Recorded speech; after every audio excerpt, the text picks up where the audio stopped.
की शुरुआत करेंगे बड़ी खबर के साथ। सीएम फ्लाइंग और विजिलेंस की जांच के बाद बड़ी कार्रवाई देखने को मिली है। नगर निगम में सफाई में बड़ा घोटाला सामने आया है। 2 सफाई एजेंसियों समेत 12 अफसरों पर एफआईआर दर्ज हुई है। 8 साल से प्राइवेट कंपनियों को दिया जा रहा था सफाई का ठेका।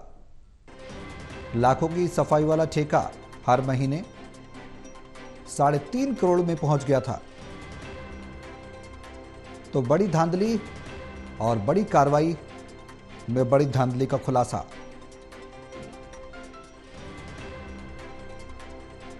सीएम फ्लाइंग और विजिलेंस की जांच के बाद ये बड़ी कार्रवाई देखने को मिली है। नगर निगम में सफाई में बड़ा घोटाला सामने आया है। पानीपत में 2 सफाई एजेंसियों समेत 12 अधिकारियों पर एफआईआर दर्ज हुई है। 8 साल से प्राइवेट कंपनियों को सफाई का ठेका दिया जा रहा था। लाखों की सफाई का ठेका 3.5 करोड़ तक पहुंच चुका था। पानीपत से टोटल टीवी के ऐसे एडिटर देवेंद्र कथोरिया हमारे साथ फोन लाइन पर जुड़ गए हैं। ज्यादा जानकारी के लिए सीधे उनका रुख करेंगे। देवेंद्र, बड़ी कार्रवाई की गई विजिलेंस के द्वारा, क्या कुछ कार्रवाई हुई है, जानकारी दें और ये बताएं कि आगे किन किन अधिकारियों पर गाज गिरी है। देखिए सौरभ, पानीपत में नगर निगम है, लेकिन पिछले कुछ साल से शहर में लोगों में बहुत असंतोष था इस बात को लेके कि सफाई हो नहीं रही लेकिन पैसा खर्च हो रहा है। 2 एजेंसियां हैं, एक तो सोनीपत की है और एक गुरुग्राम की। ये 2 एजेंसियों को सफाई का ठेका था, सड़कों पर मशीन से सफाई करना और एक नाले सफाई करने का। 2 अलग एजेंसियां थी। जितने आदमी करीब 1260 सफाई कर्मचारी रखने का इनको एग्रीमेंट था सरकार के साथ। और 3.5 करोड़ रुपए दोनों कंपनियां, सोनीपत की और गुरुग्राम की कंपनियां 3.5 करोड़ नगर निगम से ले रही थी सफाई के नाम का। एक कंपनी के पास नालों की सफाई और दूसरा सफाई का ठेका था, सड़कों पर सफाई शहर की। तो कई सालों से बहुत सालों से ये शोर मचा हुआ था पानीपत में कि बहुत गोलमाल हो रहा है। तो अब सीएम फ्लाइंग और विजिलेंस ने छापेमारी की थी पानीपत नगर निगम में, 2-3 बार हुआ है।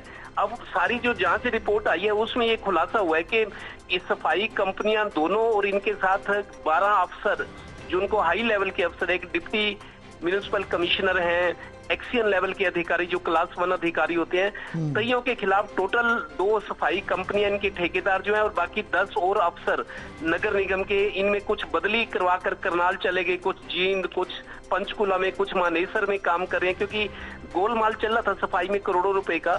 हर साल अब ये सामने आया जांच में 66 लाख रुपए, जितना सरकार को 66 लाख रुपए चूना लगाया जा रहा था सरकार को, नगर निगम को और अफसरों के जरिए सफाई ठेके कंपनियों से मिलकर हर महीने 66 लाख रुपए का गोलमाल हो रहा था, जिसमें ये सफाई कंपनियां थी और अफसरों का भी हिस्सा था। तो जिन पर आरोप थे उनकी पहले से ही तबादला किया जा चुका है। कोई करनाल, कोई जींद चला गया, कोई मानेसर, कोई रोहतक चला गया। डीएमसी लेवल तक के अधिकारी, डिप्टी म्युनिसिपल कमिश्नर जिसको कहते हैं, उसके खिलाफ भी मामला दर्ज हुआ है। कुछ एक्सियन है, जेई है, कुल 12 अफसरों और सफाई के ठेकेदारों के खिलाफ मामला दर्ज एंटी करप्शन ब्यूरो करनाल ने किया है। क्योंकि आज संडे है, अभी कुछ उनसे जानकारी ज्यादा मिल नहीं पाई, लेकिन इतना जरूर है कि एफआईआर इनके खिलाफ हो गई है। पिछले 8 साल से प्राइवेट एजेंसियों से पानीपत नगर निगम के अधिकारी सफाई करवा रहे थे। 1260 कर्मचारियों की पेमेंट हो रही थी, लेकिन सफाई कर्मचारी 800 कुछ रखे गए थे।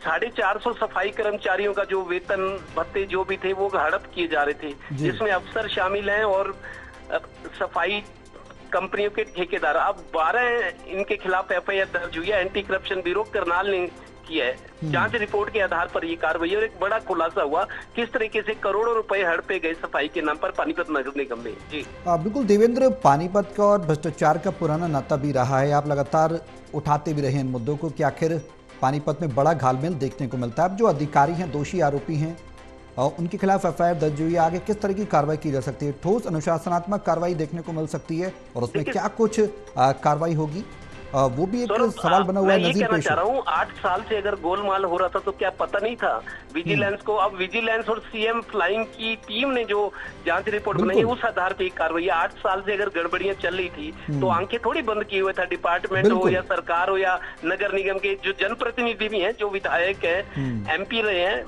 बीजेपी के, उनकी नजर में भी सब था। 8 साल बाद जाकर अब एक बड़ी कार्रवाई हुई है, तो इससे लगता है कि किस स्तर पर भ्रष्टाचार था पानीपत नगर निगम में। बिल्कुल देवेंद्र, कई बड़े नाम भी सामने आ सकते हैं अगर आगे जांच और तेज रफ्तार पकड़ती है, तो इस बात से इनकार नहीं किया जा सकता। और वो नाम कौन कौन से हो सकते हैं जिन पर कार्रवाई होगी, क्योंकि बड़ा लंबा अरसा है, आपने भी जिक्र किया 8 साल, और उसके बाद 8 साल तक सबको छोड़ते रहना और पता न लग पाना। बिल्कुल, देखिए अगर कोई प्राइवेट कंपनी में कोई गड़बड़ियां होती है तो तुरंत पकड़ ली जाती है, ये सरकारी काम है। नगर निगम के अधिकारी अफसर मिले हुए हैं, जेई का नाम है, म्यूनिसिपल जो एग्जीक्यूटिव इंजीनियर है उनका नाम है, डिप्टी म्यूनिसिपल कमिश्नर, डीएमसी बहुत बड़ी पोस्ट है, डिप्टी म्यूनिसिपल कमिश्नर कहते हैं, उनका नाम एफआईआर में है। सफाई कंपनियों के थे, राजकुमार हुड्डा हैं कोई सोनीपत के, एक गुड़गांव की कंपनी है, उनके नाम एफआईआर में है। लेकिन बड़े बड़े लोगों के खिलाफ, सफाई के बड़े ठेकेदार जो नगर निगमों में, नगर पालिकाओं में, हरियाणा में कई जगह इन लोगों के काम चले। तो पानीपत की बात कर रहा हूं मैं, पानीपत में इतना गोलमाल हुआ है।